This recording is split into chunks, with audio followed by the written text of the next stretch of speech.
Good evening. I'm Jackie Kemp. I'm a writer and journalist, and I have a Substack at Letter from Scotland on Substack, Jackie Kemp, if you want to look at that. Today, we're going to start with the Ukraine update, day 751. 3 pro-Ukrainian battalions made up of recruits from Russia have launched a French incursion into southern Russia in a cross-border raid meant to sow chaos before President Vladimir Putin's widely expected re-election this weekend.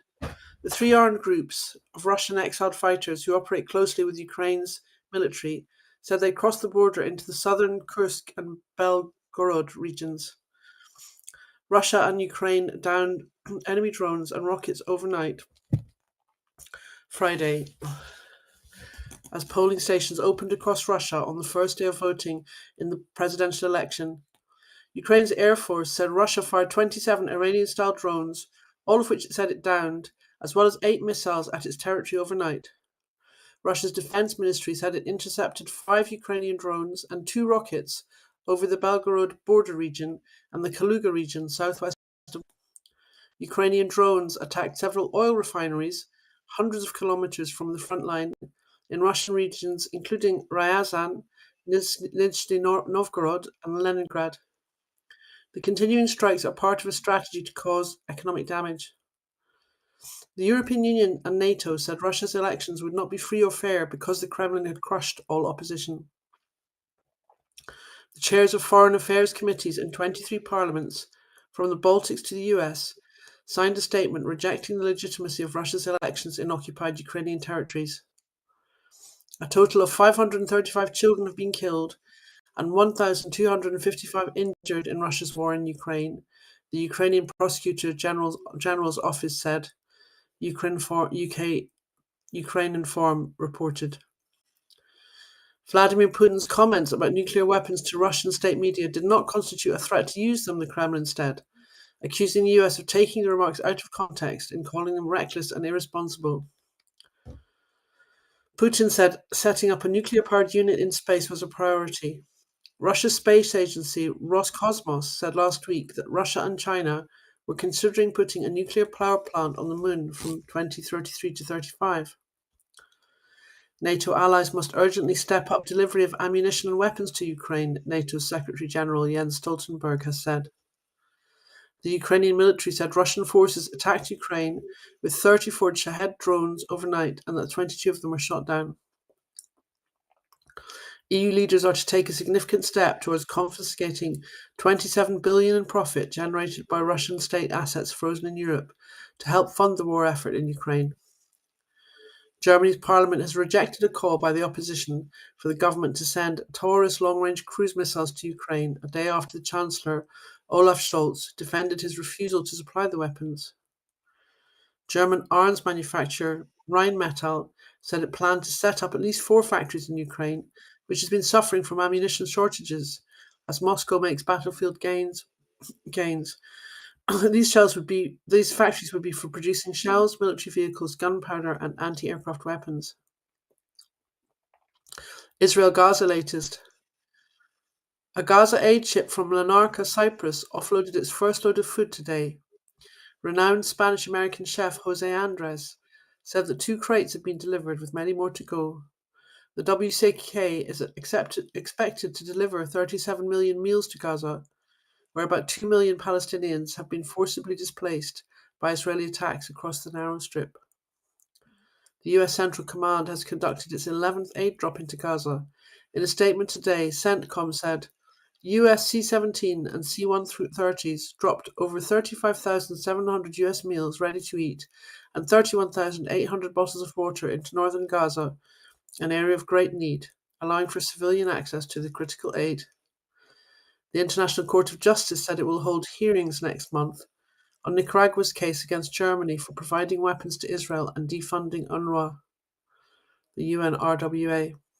According to Nicaragua, Germany is violating the 1948 Genocide Convention and the 1949 Geneva Conventions surrounding the laws of war in Gaza, where Israeli forces have killed more than 30,000 Palestinians since October. President Biden said that Senate Majority Leader Chuck Schumer made a good speech on Thursday when Schumer called for new Israeli elections and criticized Israeli Prime Minister Benjamin Netanyahu. The US needs to see a clear and implementable plan in Rafah, including how to get civilians out of harm's way, US Secretary of State Antony Blinken said today. Blinken, whose comments came after Israeli Prime Minister Benjamin Netanyahu's office said it approved plans for a Rafah invasion, also told reporters that the US has not yet seen such plans. Netanyahu rejected the latest proposal by Hamas for a truce and release of Israeli hostages in exchange for Palestinian prisoners, saying its demands are still absurd. However, he said he would send Israeli delegates to Qatar to continue truce efforts once the Security Cabinet discussed the Israeli position. Sami Abu Zuri, a senior Hamas official, told Reuters that Israel's rejection of its latest truce counterproposal showed that Netanyahu was determined to pursue the aggression against our people and undermine all efforts exerted to reach a ceasefire agreement. It was up to Washington to push its ally Israel to accept a ceasefire, he said. German Chancellor Olaf Scholz is due to travel to Jordan and Israel over the weekend to lobby for more aid to be delivered to Gaza, his spokesperson Stefan Hebestreit said today. The German leader will also reiterate his warning against a ground offensive in Rafah, said Hebestreit. Protests have been held in Dublin and Belfast, urging President Biden to demand a permanent ceasefire in the Middle East. The Amnesty International demonstrations took place to coincide with Irish Premier Leo Varadkar's meeting with Biden at the White House as part of the traditional St. Patrick's Day visit on Friday. Calls for Sunak to sack UK minister who worried about peace in Gaza. The SNP has called for Rishi Sunak to identify and sack a Tory minister who said that they were worried there might be peace in the Middle East in case it further damages the Tory party's electoral chances. It comes after a growing backlash following the news that a Tory minister made the comment to Sky News deputy political editor Sam Coates. For 5 months, the UK government has refused to back SNP calls for an immediate ceasefire in Gaza and Israel. It has also refused to support SNP calls for meaningful action to pile pressure on the Israeli government to stop the collective punishment of the Palestinian people, including by ending arms sales to Israel and using its role on the UN Security Council to demand an immediate ceasefire. Commenting, SNP Foreign Affairs spokesperson Brendan O'Hara MP said, "The UK government has repeatedly blocked SNP calls for an immediate ceasefire in Gaza and Israel, and now it seems Tory ministers actively want to prevent the ceasefire in case it harms their electoral chances." People in Scotland will be disgusted by these comments, which show the values of Westminster couldn't be further removed from Scotland, where the overwhelming majority want an immediate ceasefire now. 30,000 children, women and men have been killed in Palestine, and Tory ministers are more concerned about their electoral chances than securing peace. That's shameful. Diane Abbott believes she will not be allowed to rejoin the Labour Party. Diane Abbott has suggested that she does not expect to have the Labour whip restored to her anytime soon. Posting this on X, Abbott endorsed a report by Henry Zeffman, the BBC's chief political correspondent, on the Today programme this morning. Zeffman said that, although figures in the party like Harriet Harman and Ed Balls have joined Abbott's allies in saying she should be reinstated, he did not think she would get the whip back anytime soon because of social media posts attacking the party's leadership. Labour has been sticking to the line that Abbott is subject to an independent process, but as the next election creeps closer, questions will inevitably arise about whether she will be allowed to stand again. When the election campaign begins, the party's ruling National Executive Committee is expected to rapidly decide the fate of any MP who still does not have the whip. It also has special powers it can deploy in exceptional circumstances. There have been rumours of a deal for Abbott to have the whip reinstated as long as she agrees to stand down from her Hackney seat at the next election. She has a majority of 33,188. Meanwhile, pressure is growing on the Conservative Party to return the 15 million in donations it received from Frank Hester, the party's largest donor, who's at the centre of the row over his racist and misogynistic remarks against Diane Abbott. Hester's donations would make up almost half of the 34 million the Tories are allowed to raise in the year before the next general election. Hester, a Leeds businessman who's made his money from his company TPP, which has NHS contracts to provide the computing systems that look after 60 million medical records, has also come under fire from doctors after the BMA's General Practice Committee, GPC, which represents all UK GPs, voted in favour of an emergency motion urging Hester to stand down from the company with immediate effect. Keir Starmer under attack for rolling back on workers' rights policy. The SNP has criticised Keir Starmer for watering down Labour's workers' rights plan and have called for the full powers of employment law to be devolved to the Scottish Parliament as a matter of urgency. In an appeal to big business, the Labour leader has U-turned on his commitment to ban exploitative zero-hour contracts, has watered down his right to switch off legislation to a code of conduct, and has diluted the plans for basic workers' rights from day one of employment. Earlier this week, leading think tank, the Institute for Public Policy Research, published a report stating that partial devolution of employment law risks confusion, complexity, and a disjointed system, and that instead all employment power should be devolved to the Scottish Parliament. Commenting, the SNP's business and trade spokesperson Richard Thompson MP said, "The Labour Party's cowardly watering down of their workers' rights commitments is shameful and a betrayal of their trade union roots. Labour cannot be trusted to protect workers' rights, especially after working hand in glove with the Tories to block the Scottish Parliament from having vital employment rights powers." Stephen Flynn says the SNP will be Scotland's voice. Ahead of the SNP's campaign council in Perth on Saturday, Stephen Flynn has pledged that SNP will be Scotland's voice if re-elected at the general election. After a week in which the Tory party has been embroiled in a racism scandal, and Keir Starmer failed to oppose a Tory budget which threatens $18 billion of cuts to public services, the SNP Westminster leader said, "Scotland's values have never been further removed from Westminster."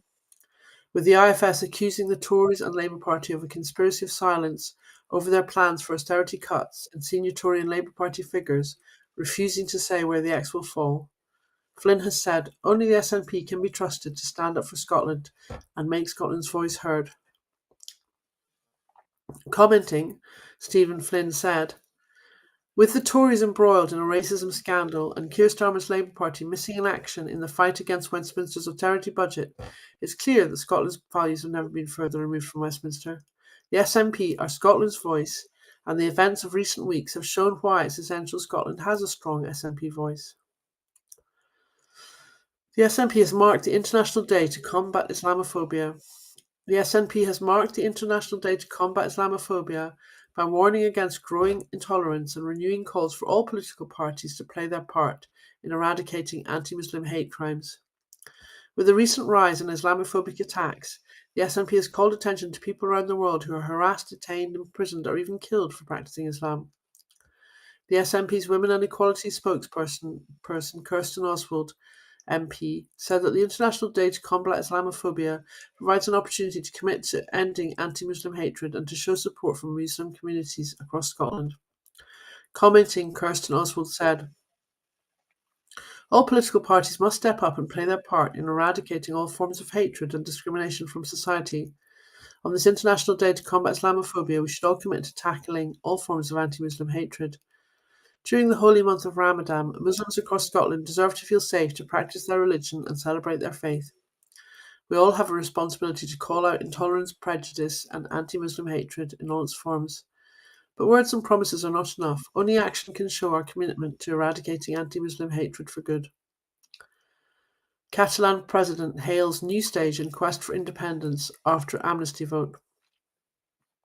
Catalonian President Pere Aragonès has hailed a new stage in the quest for Catalan independence after a vote by MPs backing the Spanish government's amnesty law and vowed to continue pushing for a mutually agreed referendum if he wins another term in May's snap election. Pere Aragonès, who has led the regional government for the past 3 years, told journalists that the amnesty, demanded by pro-independence Catalan parties in return for helping Spain's socialist-led coalition back into power after last year's election, had validated his decision to pursue political negotiation with Prime Minister Pedro Sánchez. Aragonès, a member of the Catalan Republican Left Party, ERC, has taken a more moderate and pragmatic approach to the issue of independence than his predecessor, Carles Puigdemont, leader of the Together for Catalonia party. Puigdemont opted for a strategy which resulted in confrontation by the Spanish state after the Catalonian government staged an independence referendum in October 2017, which led to the Catalan parliament voting for a declaration of independence, which Spain refused to recognise. Aragonés said the amnesty, which will be put before Spain's Senate, had helped to put an end to what he called years of political repression by the Spanish state. Sanchez, while continuing to firmly rule out any prospect of the jointly agreed referendum sought by Aragonés, has favoured a markedly more conciliatory approach to the issue of Catalan independence than the Conservative People's Party did when in government at the time of Puigdemont's push for independence. The Spanish government sent thousands of police officers to Catalonia to prevent people voting, sacked Puigdemont and his cabinet, and used Spanish state powers to take control of Catalonia and to call a new election.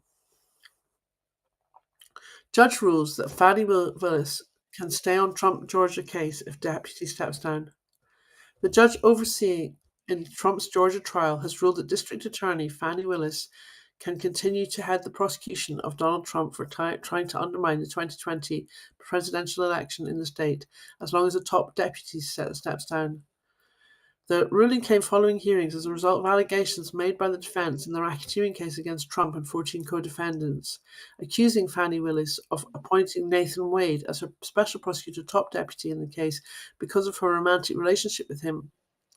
In his ruling, Judge Scott McAfee wrote, "The court therefore concludes that the prosecution of this case cannot proceed until the state selects one of two options. The district attorney may choose to step aside along with the whole of her office and refer the prosecution to the prosecuting attorney's counsel for reassignment, or alternatively, Wade could withdraw, allowing the district attorney, the defendants, and the public to move forward without his presence or remuneration, distracting from and potentially compromising the merits of the case. The decision avoids catastrophe for Willis, as an order removing her and her office from the case would have meant it would have delayed the prosecution significantly while being reassigned to another prosecutor in Georgia. It has still done some harm to her credibility, raising questions about her judgment during the hearing. The question at the heart of the matter was whether Willis had a conflict of interest in the case because of her relationship with Wade. Michael Roman, one of the 14 remaining defendants in the case, filed a motion in January saying Willis should be disqualified from handling the case because of her romantic relationship with Wade, which was not publicly known at the time. The two eventually admitted their relationship, but said it did not begin until 2022, after Wade was hired to work on the Trump case. Judge McAfee said that although the arrangement did not amount to an actual conflict of interest, it presented the appearance of one, which was enough to warrant at least Wade's removal. McAfee also rejected a request to disqualify Willis because of a speech she gave at a historically black church in January, when she suggested in the speech that the push to disqualify Wade, who's also black, was racially motivated. The National Theatre of Scotland announced a full cast and creative team for Maggie and Me. Maggie and Me, Damien Barr's award-winning and darkly witty memoir about growing up gay in Thatcher's Britain, is coming to stages across the UK in a bold and explosive new production led by a queer creative team. Damien Barr is adapting his memoir for the stage, teaming up with Scottish playwright James Leigh and directed by Subha Das. Full cast and creatives have been announced for the tour of Maggie and Me. The first stage adaptation of Damien Barr's award-winning memoir includes Gary Lamont as DB, with Sam Angel as Weedy B and Beth Marshall as Margaret Thatcher, along with Nicola Jo Colley, Grant McIntyre, Douglas Rankin and Joanne Thompson. Directed by Subha Das, with set and costume design by Kent MacLeod, lighting design by Catherine Williams, sound designer Susan Baer, video designer Tim Reed, movement director Struan Leslie, and the casting director is Orla O'Connor. The new production from the National Theatre of Scotland premieres at the Tron Theatre Glasgow in May 2024, before touring to Inverness, Perth, Cumbernauld, Dundee, Northampton and Edinburgh. Historic Environment Scotland launches 2024 Summer Events Programme. Historic Environment Scotland has announced details of its programme of events for spring and summer 2024, giving visitors the opportunity to experience history brought to life at iconic historic sites across Scotland. The first of the programme of events is the annual Easter Explorer Trails, taking place across a range of historic Scotland sites over the Easter holiday weekend, March the 29th to April the 1st, where younger children and their families can enjoy fun challenges and have the chance to earn a chocolate reward. The ever-popular Unicorn event is also returning to Stirling Castle, April the 6th to 7th, and invites visitors to meet real-life unicorns and learn more about Scotland's national mythical beast. Also returning this year is the celebration of the centuries of Fort George. The famous Highland military fortress near Inverness is once again set to host HES's largest reenactment event. This August, the 10th to 11th, reenactors will showcase a living timeline depicting over 2,000 years of Scottish history, wander through the living history camps dating back to the Picts and Romans, and dance along to the big band in the Forties Zone. Another two-day adventure will take place at Blackness Castle in September 7th to 8th, one of Scotland's most impressive strongholds, having served as an artillery fortress, royal castle, prison and armaments depot. Siege on the Fort will feature entertainment and performances for all the family, inviting all ages to come along and discover more about the rich history of the ship that never sailed. Annual favourite, Spectacular Jousting, will also be returning to the grounds of both Linlithgow Palace, June the 29th to 30th, and Caerlaverock Castle in Dumfries and Galloway, July the 27th to 28th. A series of living history events will also take place across many historic Scotland sites, where costumed historical performers will be on hand to tell visitors about the history of the site and the characters they portray. The programme will span attractions including Dumbarton Castle, St Andrews Castle and Huntly Castle. Tickets for events can be bought in advance online at Historic Environment Scot events. Daytime events are free for Historic Scotland members. The Glasgow bus services are to return to public control. Glasgow bus services are to return to public control following a decision made by the Strathclyde Partnership for Transport today. Under the new proposals, bus services in Glasgow and the west of Scotland will come under public control by SPT instead of being run by private bus companies. SPT say their new partnership model will revolutionise public transport in the city and provide better short-term and long-term solutions to the transport issues faced by bus services in the west of Scotland. The SPT will roll out plans to begin taking bus services back under public control in line with the requirements of the Transport Scotland Act 2019. SPT expect the process to take between 5 and 7 years and cost an estimated $15 million. The proposals are due to go to public consultation in April. SPT Chair Councillor Stephen Dornan said, "This is a bold and ambitious plan from SPT which sets a strong approach to tackle a declining bus market. It gives us opportunities to build for growth and deliver a network that is attractive, accessible and affordable to both passengers in our community who rely on the bus to get around and those who we need to get on board by offering an attractive alternative to the private car." Well, that's it for this evening. Before I go, I just want to remind you that at Broadcasting Scotland, we depend on the generosity of our supporters. Our programmes will always be free to view. However, if you can afford £5 a month, please consider becoming a Broadcasting Scotland supporter. To everyone who's donated and to everyone who's signed up to make a regular monthly payment, thank you very much. Our focus must now move to securing the future of independent broadcasting for Scotland by growing our subscriber base and regular funding. Thank you again. Good night. Thanks for watching.